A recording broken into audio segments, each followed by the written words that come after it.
ফুটবলের দুই মহাতারকা Cristiano Ronaldo এবং নেইমার জুনিয়র সম্প্রতি ফুটবল থেকে বিদায়ের কথা জানিয়েছেন দুই তারকা। তবে তাদের এই বিদায় মেনে নিতে পারছেন না ভক্তরা সবসময় প্রিয় তারকার বিজয় দেখতে চান। প্রিয় তারকার পরাজয় কখনো মেনে নিতে পারেন না ভক্তরা। পরাজিত হয়ে বিদায় তো দূরের কথা, পরপর দুই তারকার বিদায় মেনে নেওয়া কষ্টকর ফুটবল প্রেমীদের। রাউন্ড অফ 16-তে নরওয়ের সঙ্গে মাঠে নামেন ব্রাজিল। সেখানে 1 গোলের ব্যবধানে পরাজিত হন ব্রাজিলের এমন পরাজয় মেনে নিতে পারেননি নেইমার জুনিয়র, যার ফলে নেইমার মাঠেই কান্না শুরু করে দেন। তখন নেইমারের কান্নায় ভারী হয়ে যায় পুরো গ্যালারি।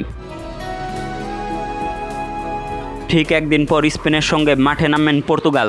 সেখানে 1-0 গোলের ব্যবধানে পরাজিত হন পর্তুগাল। তখন রোনালদোর কান্নায় ভারী হয়ে যায় পুরো গ্যালারি। তারকাদের এমন কান্নায় নিজেদের ধরে রাখতে পারেননি ভক্তদের অনেকেই বলছেন কিংবদন্তিদের বিদায় হয় না, তারা বেঁচে থাকে ইতিহাসে অথবা ভক্তদের হৃদয়ে।